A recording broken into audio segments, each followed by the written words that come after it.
já pode ir. Principalmente nessa questão do sentido, né, da articulação do sentido com a velocidade, com a tecnologia, eu acho que está um pouco fundamentada, né, com autores e com... Então eu vou fazer isso, inclusive, né, lendo O Tempo e o Cão, é bem possível, é bem provável que possa ajudar bastante. A questão dos exemplos que você citou, inclusive esses do meu trabalho, né, para fundamentar e enraizar melhor as definições, né, dos pacientes, né. Traduzir, aí eu não sei como você vai fazer com as fontes, mas você traduz, você materializa na argumentação de alguma forma, que eu não saberia agora especificar. Tá bom. Deixa eu ver. Tinha mais uma questão aqui.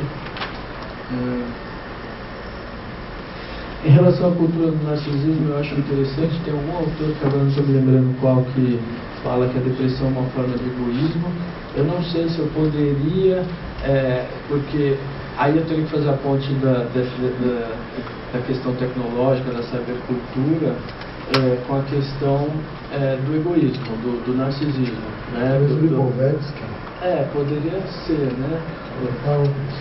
O narcisismo, para Lesch e Freud, não é egoísmo, nem o gostar de si, é justamente o oposto. É um ódio lançado contra si, de modo bastante velado, o sujeito não percebe, e para compensar esse ódio, ele se confere presentes, ele faz as pessoas olharem sempre para ela, etc., como se ela fosse o centro da atenção, porque ela precisa de uma compensação. Ela precisa dessa compensação para gostar de si. A dedução é que o narcisismo é justamente um ódio velado contra si mesmo. Mas se ele provocar um certo fechamento em relação às relações, né? Se ele provocar esse olhar só para si e não para as relações, é possível fazer uma ponte aí com as patologias, né? Com a depressão, no caso, porque se eu vejo que ninguém no mundo pode me ajudar, pode me mostrar caminhos, eu me fecho, eu deprimo, né? Então, assim, acho que tem uma ponte possível, eu vou pesquisá-la, entre o narcisismo e a depressão. Né? Então, foram dicas bem pertinentes. Obrigado. Bom, então,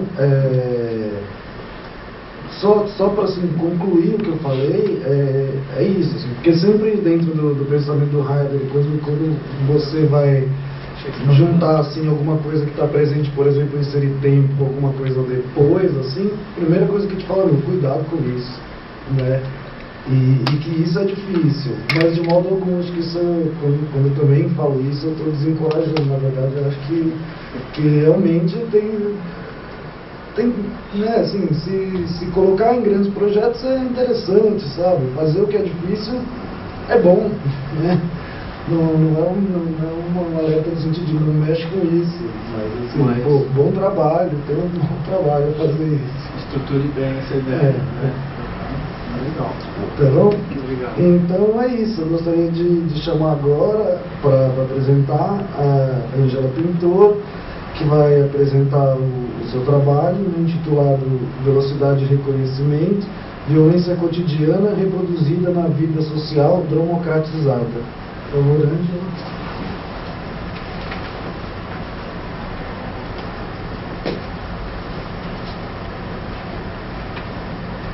Vamos apagar essa luz aqui da frente?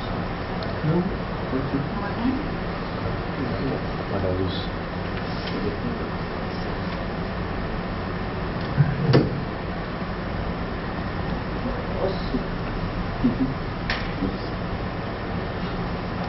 Só para fazer o contraste aí, acho que ajuda.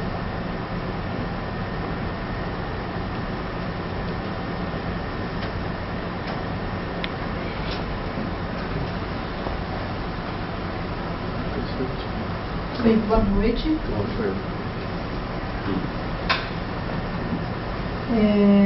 Eu agradeço a oportunidade de estar aqui por duas razões. Primeiro, porque, enfim, por causa da oportunidade própria de atuar nessa pesquisa que vem sendo conduzida pelo Sensip, né? também porque esse trabalho, ele se vincula, ou ele está inserido, ou ele se relaciona com a minha própria pesquisa de doutorado, né? Nessa pesquisa, eu procuro relacionar comunicação, velocidade, violência e reconhecimento, de modo a encontrar argumentos, uma fundamentação, tá? Que evidencie a existência de uma... Não está aparecendo? Não tinha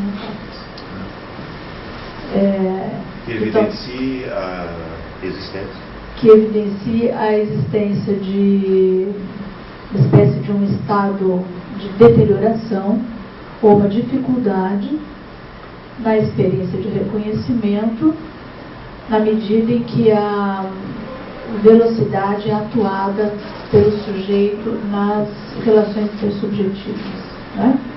Então, o que eu trago aqui é um estudo que está nessa linha de pensamento.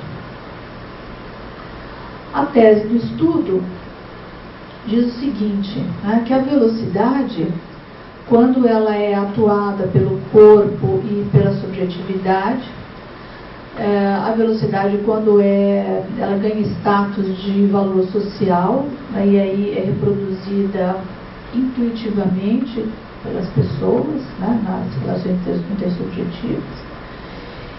E quando a velocidade ela é um elemento mediador, eu não gosto muito de falar em mediação, que velocidade é mediação, porque eu entendo mediação como um complexo. Então,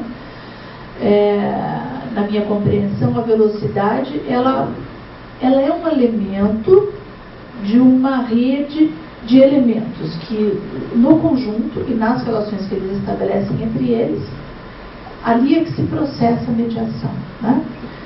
Então, quando a velocidade ela comparece pelo menos nessas três circunstâncias, né? Sendo atuada pelo corpo, pela subjetividade, sendo reproduzida como um valor social e sendo um elemento mediador no complexo de mediações, né? Ela modula, ou ela estaria modulando a experiência de reconhecimento. Existe aí um cuidado meu, talvez um excesso de zelo, quando eu digo que a velocidade modula a experiência de reconhecimento, e não que ela estraga a experiência de reconhecimento, ou que ela, enfim, atinge mortalmente a experiência de reconhecimento, né? Porque talvez não se trate exatamente disso. No decorrer da minha exposição, eu imagino que isso fique mais claro, né? Bem, para a gente ter assim, esse entendimento de que a velocidade modula a experiência de reconhecimento, né, eu trouxe aqui o que eu provisoriamente defino como reconhecimento. Essa definição, ela é inspirada com base no entendimento de Axel Honneth, que desenvolve uma teoria do reconhecimento que fica publicamente conhecida a partir da publicação da tese de nível de docência dele, e que aparece, né, no mercado editorial, digamos assim, no meio acadêmico, formalmente com o título de Luta por Reconhecimento. Ele vai discutir o reconhecimento num contexto diferente daquele que eu analiso. Ele discute o reconhecimento no contexto de lutas sociais. E ele vai dizer que o reconhecimento é uma experiência moral, porque implica sempre um sentimento de desrespeito da pessoa que se sente, por alguma razão, ofendida, ou porque ela sofre maus tratos, né? Num dos capítulos do livro, ele apresenta o entendimento dele sobre as formas de violência, ou melhor dizendo, as formas de desrespeito, né, que dinamizam o reconhecimento. Então, o reconhecimento ele pressupõe sempre um conflito, né? Ele vai falar na violação, ele vai falar da violação, a tortura, são 3 formas de violência, né, ou de desrespeito: violação, tortura e degradação. Mas, ao mesmo tempo em que ele especifica essas formas de desrespeito, ele diz num determinado momento que isso não é tudo. Que nós podemos entender, por exemplo, que quando uma pessoa sofre quando ela, por exemplo, quando ela é exposta publicamente, né? Quando as pessoas se dirigem a ela, assim, caçoando da existência dela, ou expressando uma indiferença em relação a essa pessoa, ou seja, a pessoa é colocada numa situação vexatória, que não é necessariamente um tipo de violência nesse sentido mais comum do termo, né? Ali também, segundo ele, haveria uma recusa do reconhecimento, né, dessa pessoa. Enfim, por aí eu desenvolvi um raciocínio que é possível entender uma experiência de recusa de reconhecimento, não necessariamente ou não apenas naquelas situações em que ele especifica, né, como geradoras dessa vivência para a pessoa, né? Então eu trouxe aqui um conceito provisório que diz o seguinte, né, que o reconhecimento é uma experiência potencialmente existente nas relações intersubjetivas, mediadas ou não mediadas tecnologicamente, e concretiza-se quando o sujeito é admitido por outrem como válido e a prioristicamente aceito na expressão de suas ideias, opiniões, sentimentos, valores, visão de mundo e modus vivendi. Tá?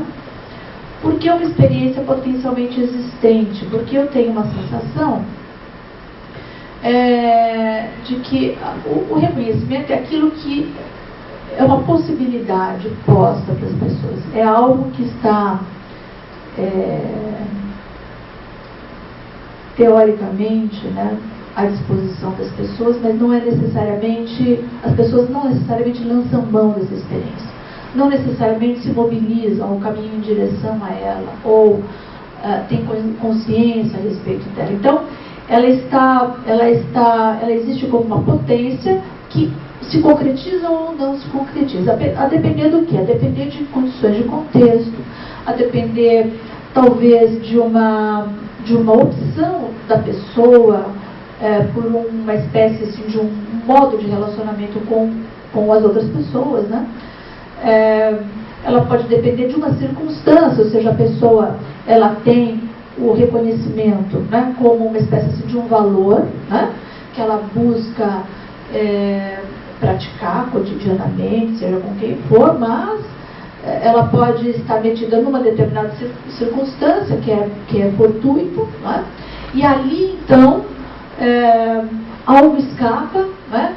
E ela simplesmente não pratica esse valor que ela entende como algo que deve ser cotidianamente reproduzido, seja lá com quem for, né? Ou então, por exemplo, é comum nós encontrarmos nos autores, isso faz Honneth, isso faz Charles Taylor, que é um outro autor que desenvolve uma teoria do reconhecimento, tem um entendimento diferente de Honneth, mas usa algumas situações que Honneth também usa para desenvolver o raciocínio dele, e uma delas é a da socialização primária. Então, a socialização primária seria uma espécie de um berço original da experiência de reconhecimento na relação entre mãe e filho, né? Naquela troca de signos, digamos assim, ou naquela troca de expressividades, de aceitação, uma reciprocidade entre mãe e filho, né? De aceitação mútua. Mas eu fico pensando, por exemplo, nas mães, né, que, por uma contingência da vida, elas simplesmente não conseguem permanecer com seus filhos, por exemplo, né? Nessa fase que a socialização primária se configura, ou que ela se processa, né? ou que aquele pouco tempo de permanência com a criança precisa ser dividido na atenção com outros filhos, ou, sei lá, com o companheiro, ou com tarefas da casa, ou com algum trabalho que ela leva para casa, ou, vamos supor que nada disso aconteça, mas essa mãe, ela enfim, tem uma atividade profissional, que não importa qual seja, mas exige dela uma determinada energia, atenção, e naquele momento que ela tem para dedicar à criança, né, ela, por alguma razão, ela é tomada por por um descuido, ou ela tem um acesso de raiva, sei lá, coisas da vida, né? Enfim, o corpo reage, né? Então, mesmo essa situação ideal da socialização primária, que costuma aparecer nos argumentos de Honneth e de Charles Taylor, e da própria psicanálise, quando ela analisa a experiência de reconhecimento, a maneira dela, né?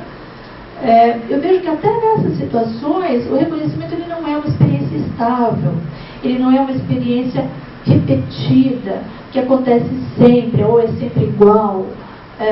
Enfim, existem muitos elementos ali que concorrem para que esse reconhecimento ele simplesmente não aconteça, né? Bem, as condições, então, para o reconhecimento se processar, no meu entendimento, né, são as seguintes. O reconhecimento, ele vai se manifestar sempre como uma expressão simbólica, seja linguística ou gestual, né? E essa expressão simbólica, ela simboliza o quê? A atenção de uma pessoa em relação a outra, né? E aí precisa haver uma coerência, quer dizer, vamos supor que haja uma composição de expressão linguística e gestual, a fala precisa coincidir na significação dela, né, com aquele gestual, né, para não ter uma dissonância. É preciso, então, que a percepção sobre o sujeito, né, ou melhor dizendo, é preciso que o sujeito seja percebido como alguém a ser levado em consideração. O que eu quero dizer com isso? Não basta que no meu campo visual apareça, sei lá, uma mancha que eu identifique como sendo de uma pessoa, ou de alguém, né? Um ser vivente, que não é, sei lá, um animal, que não é uma planta, mas é uma pessoa. Então não basta que eu tenha essa capacidade cognitiva, né? Mas é necessário que, quando eu identifico que existe alguém no meu campo visual, né, que eu me dirija a essa pessoa com uma determinada distinção, né? E quando eu faço isso, então eu estou demonstrando que eu considero aquela pessoa, né, a qual eu me dirijo, como alguém que se basta, né? Ele se vale por si, né? Não precisa, por exemplo, que a pessoa me convença com argumentos, ou que ela tenha determinadas propriedades, para daí, a partir disso, né, eu considerar que, ou eu decidir que eu, de fato, levo essa pessoa em consideração, né? Existe, eu li recentemente, dias atrás, né, vou improvisar aqui, existe uma espécie de uma hospitalidade absoluta em relação a essa pessoa, né? Eu entendo também que a subjetividade ela precisa estar desapegada de uma lógica do rendimento das relações intersubjetivas e intergrupais. Por que eu vejo isso? Existe uma espécie de uma lei do rendimento, ou uma ordem da produtividade, né, que é construída, apoiada na velocidade como uma propriedade que assegura um rendimento, né, ou seja, ela extrai uma relação ótima de tempo e espaço, né? E quando o sujeito atua a velocidade, né, ele intuitivamente vai buscar um rendimento do próprio corpo dele. Isso pode implicar um rendimento da alteridade, ou seja, eu vou buscar, assim, manter durante um dia, por exemplo, um dia de trabalho, né, manter a maior quantidade possível de contatos, ou de conversações, ou de decisões, enfim, tudo que implique a presença de alguém para mim, né, eu vou buscar extrair disso uma quantidade, né, entendendo que isso assegura para mim uma produtividade ou um rendimento dessas relações. Né. E por último, uma outra condição é a abertura para a alteridade e a estabilidade na apreensão de sua expressividade. Tá? Ou seja, eu de alguma forma, eu ainda não sei muito bem como explicar isso ou como fundamentar isso, mas eu entendo que existe uma possibilidade de uma espécie de um desentrave a priorístico, né? Na minha relação com o mundo. Né? Me ouvindo falar, eu penso o seguinte, que o reconhecimento ele é uma experiência precária. Né? Porque se a gente voltar aqui para essas condições que, no meu entendimento, elas precisam existir, ou existir como uma espécie assim, de um enxoval básico para o reconhecimento se processar, né? E se nós olharmos à nossa volta e nos observarmos as pessoas, né? Relações, por exemplo, entre amigos ou entre conhecidos, relações profissionais, que não implicam necessariamente uma amizade, né? Relações entre pais e filhos, relações entre irmãos, né? Nós vamos ver que raramente essas condições estão ali. Né? Então isso me faz acreditar que talvez, por princípio, o reconhecimento do modo como eu venho concebendo é uma experiência que ela tem uma precariedade. Né? Por quê? Porque ela exige, para ela se processar, ela exige aceitação, atenção, valorização e dedicação ao outro. Né?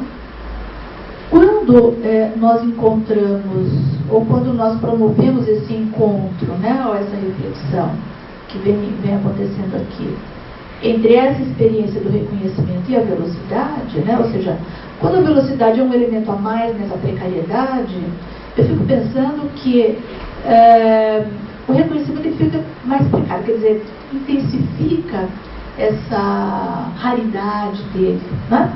Ou essa possibilidade que é quase uma impossibilidade de ele acontecer. Então, a velocidade, ela produz uma espécie de um agravamento dessa precariedade do reconhecimento.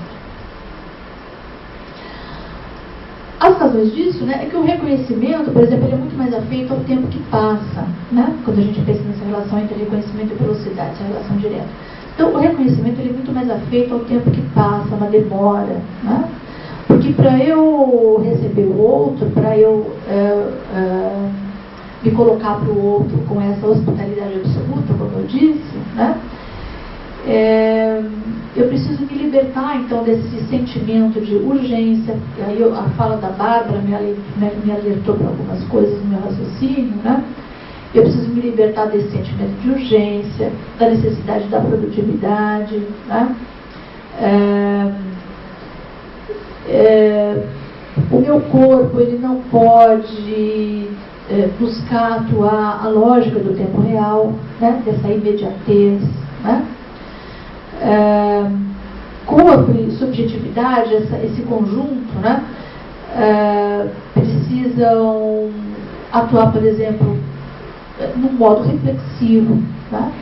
Precisam ouvir o outro, né? Porque receber essa aceitação e essa admissão do outro, ela requer um tempo de escuta, né? Não escuta no sentido psicanalítico, mas escuta no sentido de eu simplesmente receber o outro, né?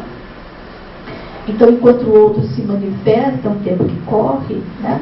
E é uma produtividade que se esvai, talvez seja uma produtividade a menos que eu tenha num período do dia, por exemplo, né? Eu li recentemente também que quanto mais eu sou, menos o outro é. Então, o inverso também é válido, né? Então, quanto mais o outro é para mim, menos eu sou para mim mesmo, né? Ou menos eu sou para o outro. Então, existe uma espécie de como se eu vivesse numa gangorra, né? Em relação ao outro, né? Quando eu entendo também a velocidade como deslocamento do corpo, e esse deslocamento ele não precisa ser necessariamente um deslocamento físico, no sentido de o corpo se movendo, né?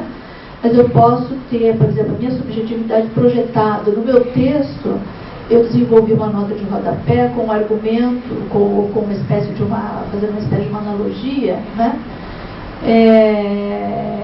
Entre esse deslocamento, a aceleração e o movimento de uma seta, né? Então, é o corpo projetado, né? É a subjetividade projetada, é o meu pensamento projetado, é todo o meu corpo que se põe num estado de movimento, né? Então, ele está em fuga, ele está em deslocamento, nesse sentido. Ou seja, eu estou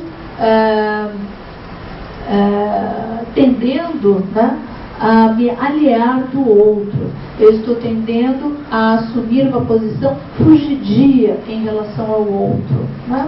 E faço isso não intencionalmente, faço isso porque simplesmente atuo de modo intuitivo um valor social, que é a velocidade, né?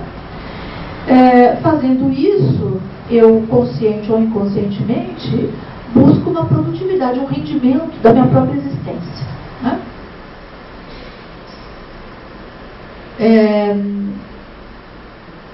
Todo esse estado de coisas, né, eu entendo que ele engendra, ou ele produz como um efeito, uma violência que ela pode aparecer, por exemplo, ela pode ser experimentada como um sofrimento, né? Nós vimos aqui na fala do Jerônimo anteriormente, né, uma associação entre aceleração e depressão, né? Nós podemos ter uma violência na forma de um alheamento, ou seja, o outro não existe mais para mim, não que ele não esteja ali, né? Mas eu não tenho condições mais de considerá-lo, né? Existe uma ausência entre sujeitos, ou seja, uma ausência do sujeito para outro e vice-versa, né? E existe uma subordinação do corpo e da subjetividade à velocidade. Então eu imagino uma espécie de uma obstrução do sujeito ou de um sujeito para outro. O resultado disso, né, é a violência também configurada como uma frustração do reconhecimento. Então, se eu, seguindo o modo como Honneth e Charles Taylor argumentam, né, se o reconhecimento é fundamental para o processamento do próprio sujeito, né, ou seja, por uma relação de reconhecimento, ele tem uma experiência de afirmação de si, afirmação da sua autoestima, né, confirmação confirmação de um sentimento de autorrespeito que ele construiu para si, né? Então, se eu tenho uma frustração dessa experiência de reconhecimento, eu tenho uma negação de condições para o próprio processamento do sujeito. Então, talvez essa seja a violência máxima, né, do comparecimento da violência, ou da modulação que a velocidade produz para a experiência de reconhecimento. Bom, e com isso eu fecho, então, a minha fala.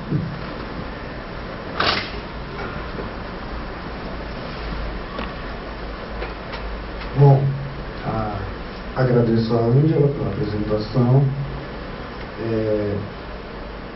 Se me permite, vou fazer uma pequena fala aqui antes de abrir. Eu achei que é um tema bem interessante. Você está tratando ali do reconhecimento, mas um reconhecimento de um modo peculiar, né? Assim, acho que é um modo específico de reconhecimento, né? Um modo onde você tem ali uma aceitação um pouco incontestável do outro, né? E nesse ponto eu acho que a velocidade realmente, ela modula, né, essa possibilidade do reconhecimento, né, mas ela modula no sentido, vamos lá, meio negativo, assim, no sentido de que ela cada vez mais impossibilita que algo como isso aconteça. Não é? A gente não estava falando agora há pouco, assim, de que a nossa época é marcada por alguma coisa como tanto faz, né, assim, whatever, né, então, poxa, de algum modo, as pessoas cada vez menos acho que têm disponibilidade para um reconhecimento desse, assim, uma aceitação, mas no sentido, não, tanto faz, assim, seja como for, seja do jeito que você quiser também, assim. Então eu acho que tem uma relação muito de base, assim, entre a possibilidade de um reconhecimento como esse e o caráter da nossa época, do atravessamento da velocidade nela, assim, até no sentido de que isso cada vez mais impossibilita essa experiência de reconhecimento, que não é só o reconhecimento do outro como ele é, né, porque assim, se você pegar no sentido amplo do termo reconhecimento, é um reconhecimento, né, uma crítica ao reconhecimento, uma crítica ao estabelecimento de uma diferença, assim, olha, estou percebendo uma diferença disso com aquilo, estou reconhecendo esse lugar, né, mas não, você está pegando um modo específico de lidar com isso, que é um reconhecimento, assim, no sentido da aceitação, né? Então acho que a crítica não cabe, né, dentro desse modelo de reconhecimento que você está pegando, né, e esse modelo que assim, é um modo de lidar com o termo, né? Acho que cada autor lida com o termo a seu modo, acho que é um modo interessante, assim, é um modo, né, assim, pensando pra gente que, por exemplo, é psicólogo, né, assim, é um modo como a gente, de algum modo, tem que estar ali, né, assim, aceitando o outro no modo dele, né, assim, é cada vez mais difícil na experiência cotidiana, permeada pela velocidade, permeada pela urgência, né, voltando ali para o trabalho da Bárbara, né? Então acho que sim, é bem interessante a gente pensar nisso, né, de como algo como isso fica cada vez mais difícil mesmo, né, no mundo com o caráter que tem o nosso mundo. Assim, parabéns pelo trabalho, tá? Bem obrigado. Queria abrir aqui para quem mais quiser fazer. Paulo, você me ajuda? Eu preciso local. Não.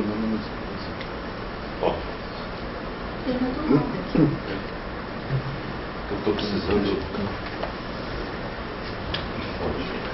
Ai,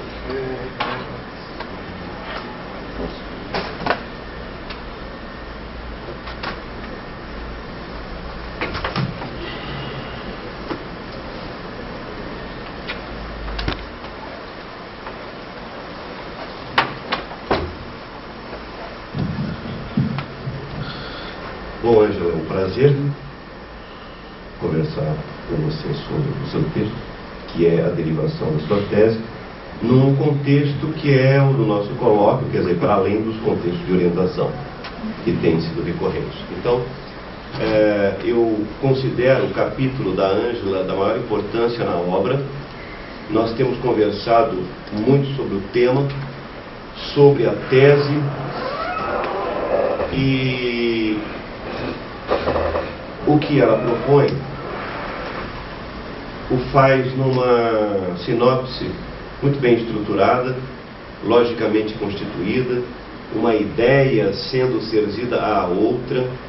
É praticamente uma rota argumentativa já a ser adensada, não somente tomada como o resumo, a sinopse, como referência para a constituição do texto, mas já é um texto no seu movimento, que é justamente aquilo que compreende o mote do nosso colóquio, né?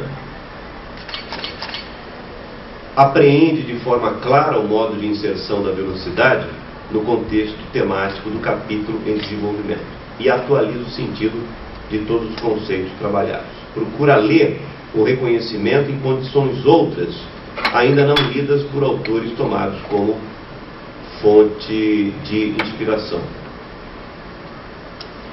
Eu queria situar a minha contribuição a partir da página 3, quando você situa as condições básicas para a ocorrência da experiência completa do reconhecimento. As palavras não são por acaso, nem são impunes. Elas dão a ideia de uma definição de base a partir do contexto de germinação do próprio reconhecimento. Não havendo um ou todos estes itens, são 4, então a experiência de reconhecimento ela se torna incompleta, pode até se inviabilizar. Então eu começaria em relação à primeira, a expressão simbólica. Se é uma condição de base, a expressão simbólica, linguística e gestual, da atenção dedicada ao sujeito.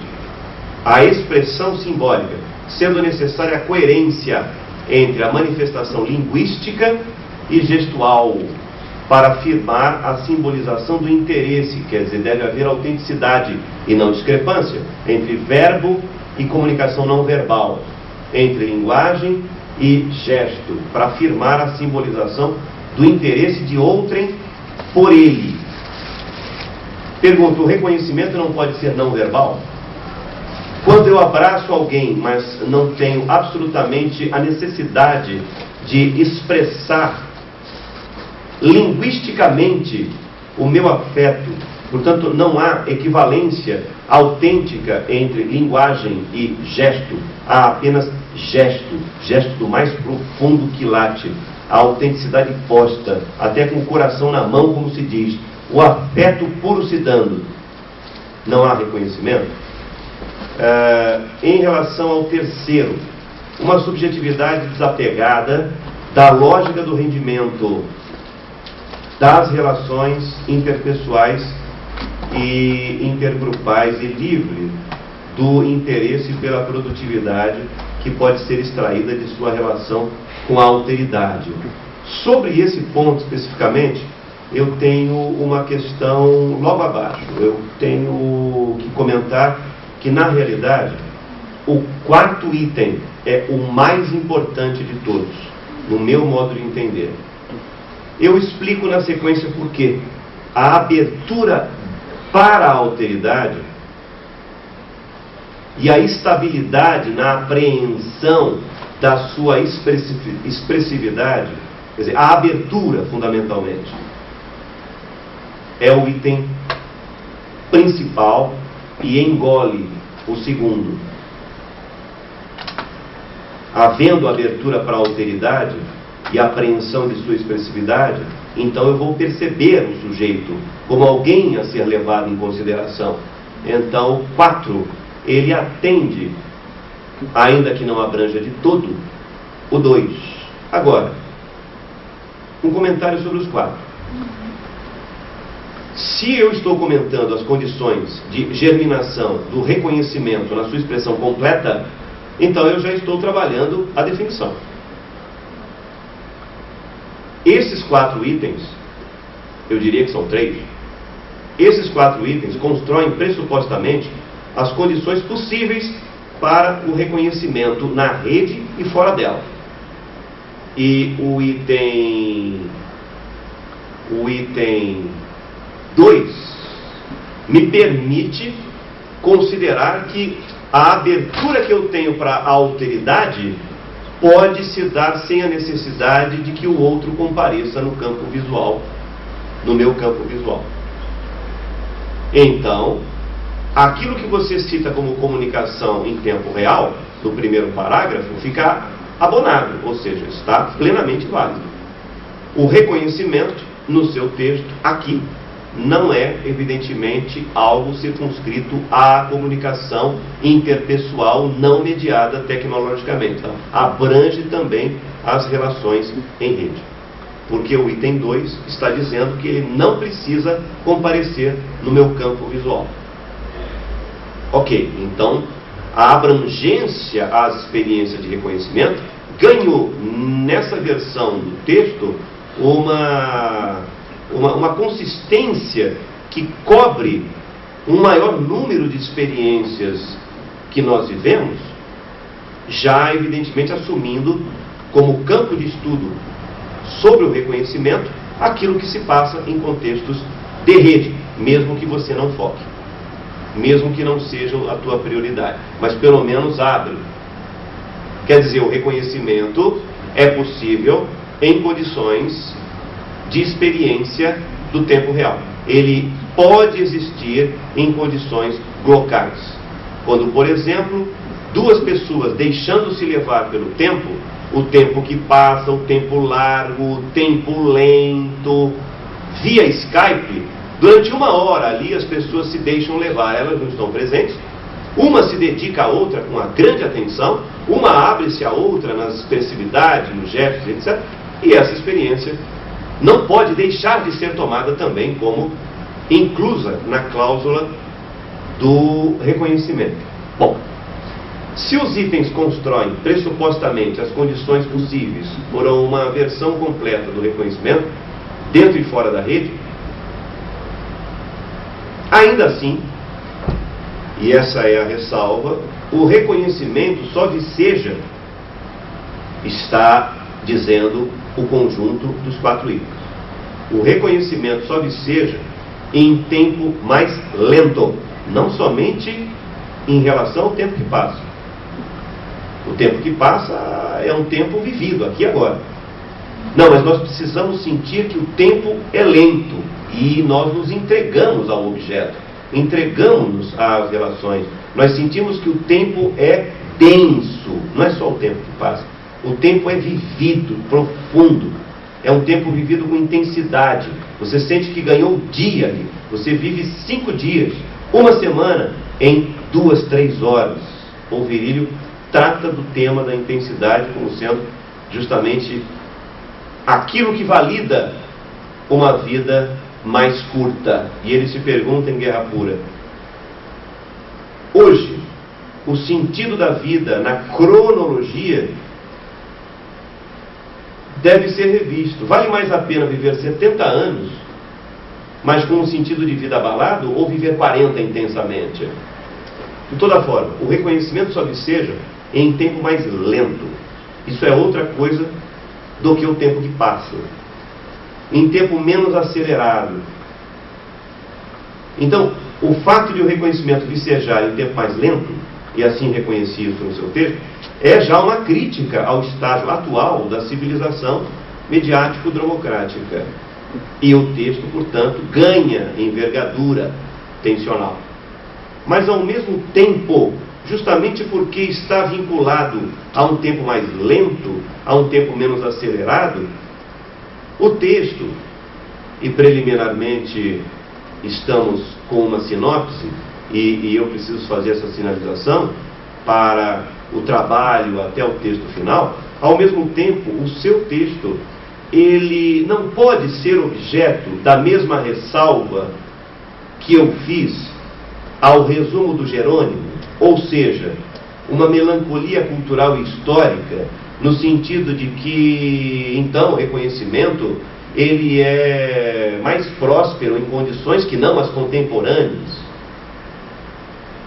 Então, dentro de uma metrópole altamente agitada, saturada, democratizada, estressante, populosa, tudo aquilo que faz a infelicidade das relações pessoais, a dois, em grupo, eu então teria que fugir dessas condições, encontrar algum caminho aí no labirinto da cidade para, sem fugir dela para uma comunidade naturista, vivendo dentro da urbis, assim caracterizada, ter eu uma relação de reconhecimento com minha mãe, com meu pai, com meus filhos, com minha mulher e eles comigo. Agora, a questão é, se na realidade você propende para afirmar condições propícias ao reconhecimento completo, aquelas que têm a ver com o tempo mais lento, menos vocacionado ao desempenho, etc., etc., como constam nos itens, em bloco, certo? O que é interessante notar que, mesmo que haja aí, nas entrelinhas, algo que é próprio da autotraição, de um caminho argumentativo, mas sempre pensando no que seria o melhor das relações humanas, aquilo que seria o mais benéfico para o corpo, para as relações subjetivas. Podemos encontrar aí, mas não necessariamente, uma preocupação humanista com as relações de reconhecimento. Não há que se temer, porque o que está sendo pensado é o humano, não necessariamente o próprio humanismo. Bom, ainda que se possa dizer uma melancolia cultural e histórica, referente a um tempo pré-mediático até, é preciso admitir que, não obstante, as condições democráticas são irreversíveis. Não haverá desaceleração. É uma ilusão considerar que é possível haver uma desaceleração por parte do sistema. Claro que você não advoga isso. Sabidamente você sabe que isso não é possível. Eu sei que você sabe. Porque a desaceleração significa repercussão quase imediata, quer dizer, daqui a 3 meses, nas taxas de empregabilidade. Uma economia desacelerada implica em recessão, e com essa economia que entra em recessão, vai conurbada toda a multitude de países que com ela tem relações econômicas. E isso significa infelicitação familiar, gente com as mãos sem trabalho, na rua da amargura, como se diz. Esse é um ponto. Melancolia cultural histórica.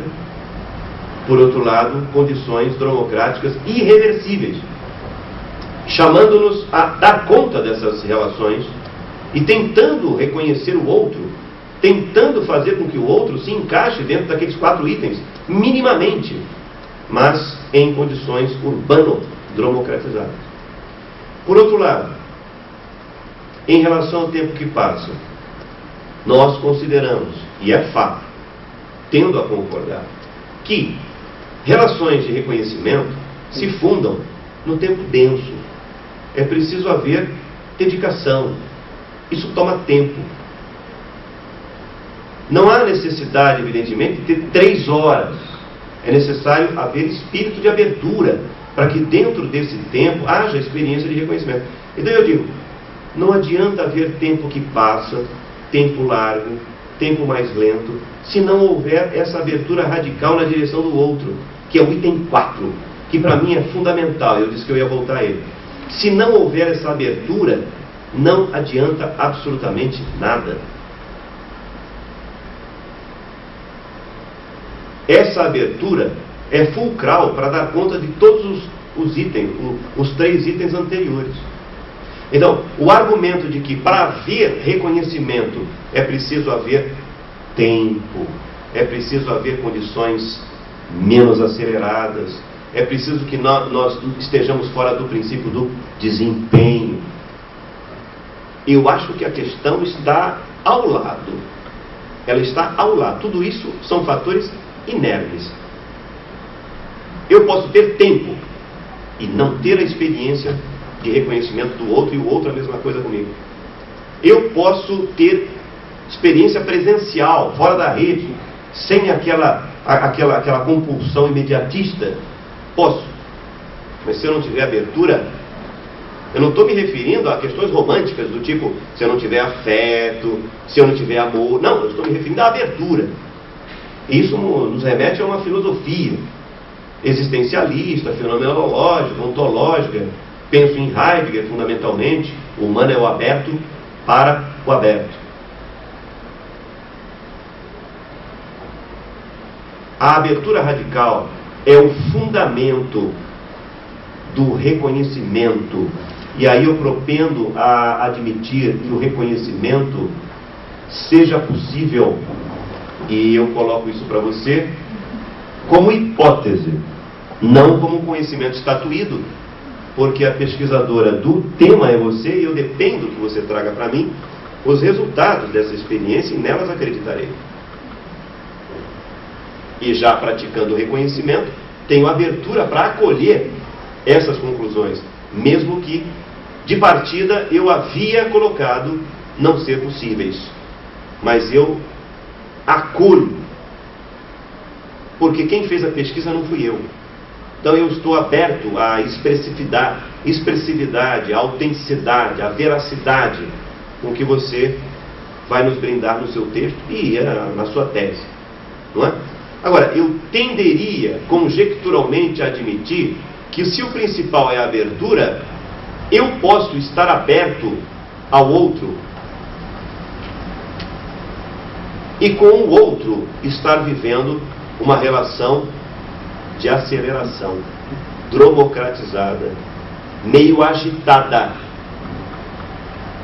Mas eu estou totalmente aberto para ela.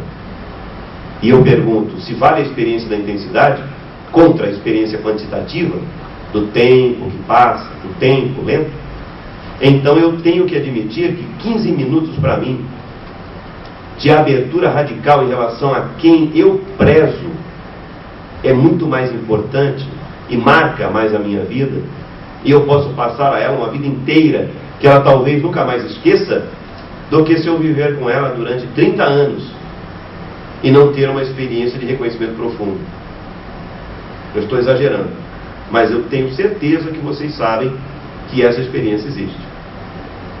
Então eu quero comentar aqui esse trecho aqui, que começa em relação a essas condições, na página 4, se não me falha a memória, porque eu já escrevi tantas coisas e prolongou o tempo. Mas o parágrafo diz assim: em relação a essas condições, as condições dos 4 itens, compreende-se que as relações intersubjetivas dromocratizadas, veja bem, mesmo aquelas nas quais a mediação tecnológica não comparece, então essas condições, essas relações dromocratizadas são inóspitas ao reconhecimento.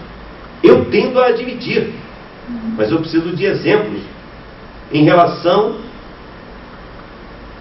ao argumento de que o contrário também não pode ser verdadeiro no argumento que eu coloquei. Quer dizer, elas são inóspitas. Perfeito. Vamos partir do pressuposto que elas são inóspitas.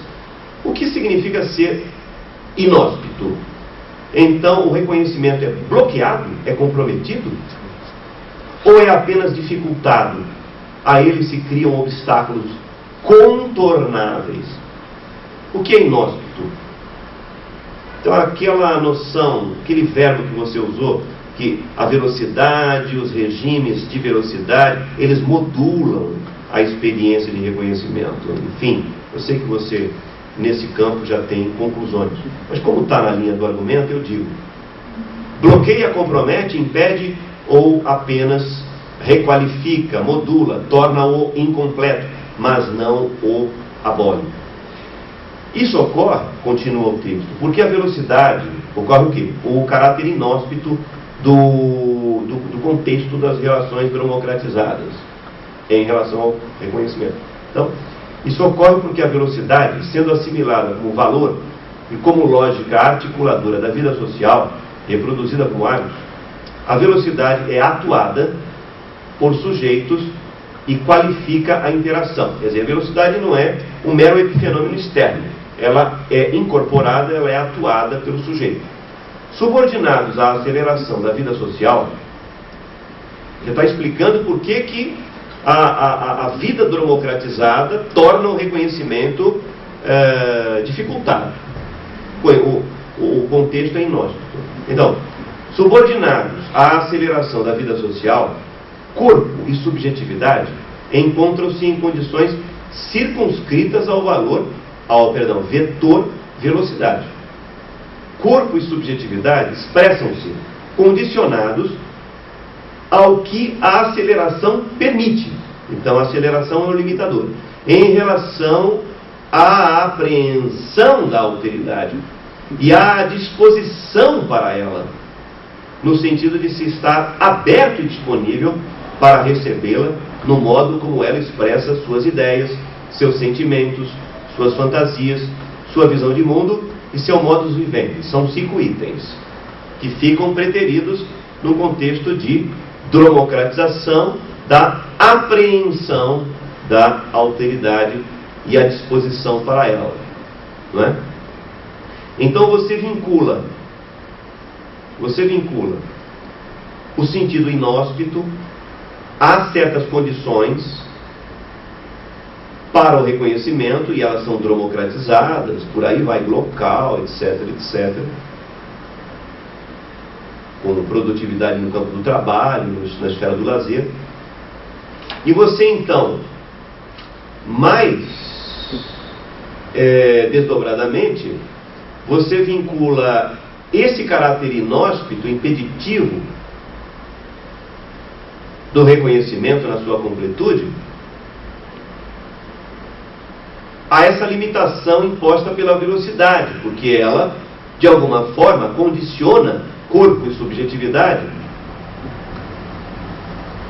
a não estar abertos, estou lendo agora no sentido oposto, a não estarem abertos para receber a alteridade, para apreender a expressão das suas ideias, os seus sentimentos. A velocidade seria um limitador, seria um prisma de constrangimento, forçaria um pouco a barra nesse sentido, para usar uma expressão rápida para tomarmos aqui um ganho de tempo, né? Bem, pensando nisso, eu digo assim, numa vida cotidiana a dois, pensando na vida do casal, democratizada por circunstâncias sine qua non, quer dizer, com as quais nós temos que lidar. Como, por exemplo, lidar frequentemente com o trabalho. As pessoas precisam sair cedo, dormem pouco juntas, elas vivem poucas, domingo, sábado, sei lá, enfim, o que elas fazem. Mas não estão juntas, eventualmente. Então, tem filhos, tem que levar filho na escola, filho no parque. Quando chega o final de semana, os filhos querem fazer alguma coisa. Então, tudo isso de modo intenso, veloz, enfim, chega a segunda-feira. Então são condições democratizadas por circunstâncias sine qua non. Então, numa vida cotidiana a dois, democratizada, assim, mas ambos atentos, ambos abertos, ambos ali, naquele tempo, 30 minutos, 1 hora que eles têm a cada 3 dias, e eles aproveitam intensamente isso. Então, um pai trabalha durante 2, 3 dias em turno. Quando ele vem para viver a vida com o seu filho. Ele faz tudo, ele joga bola, ele brinca, ele se faz criança, ele deita e rola, e se há cães faz a mesma coisa, durante 3 horinhas, mas passaram-se 3 dias, e ele vai ficar ausente durante 5. Eu pergunto, essa vida está comprometida. São 3 horas, o tempo que passa é curto. Não há reconhecimento aí. Ele fica prejudicado ou pode se dar profundamente nas condições dadas? Eu sei sua resposta, mas eu estou ponderando se não é possível. Quero dizer assim, será que a experiência de reconhecimento não vale ser fotografada, não vale ser focada nas condições idiosincráticas em que elas se dão? Será que podemos admitir uma generalidade das condições do reconhecimento? Será que mesmo naquelas condições consideradas inóspitas, tendo em vista aquela vida, aquele grupo, aquele casal, aquela relação familiar, não há ali uma exploração produtiva, positiva, afirmativa, em tempo diminuto, mas profundo, de reconhecimento? Enfatizando, ou para haver reconhecimento é de fato sempre e genericamente necessário tempo que passa no sentido de tempo lento, tempo largo, tempo do deixar-se levar.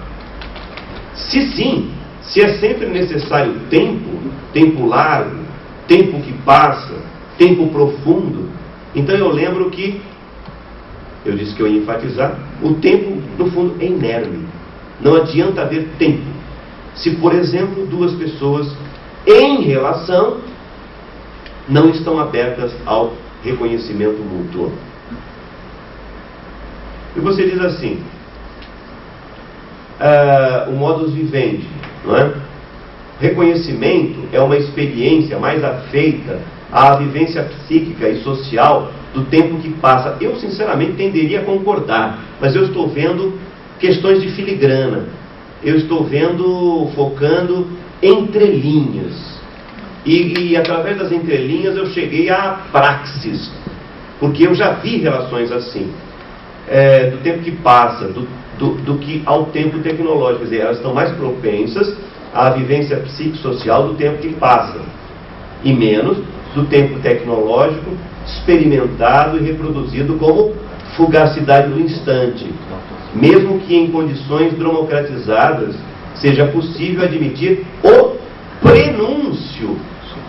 Aí você foi bem específica. Olha, eu tenho como autora uma restrição a admitir que seja possível um reconhecimento ou qualquer forma de nas condições democratizadas. Bom, se pode haver, para mim é apenas um prenúncio, uma promessa. E aí você coloca assim: neste caso, o do prenúncio, a experiência pode ser sinalizada entre sujeitos, sinalizada entre sujeitos, ficando sua completude, a versão completa do reconhecimento, que exige aquelas 4 condições, projetada para uma situação posterior, quando seria então concretizada plenamente.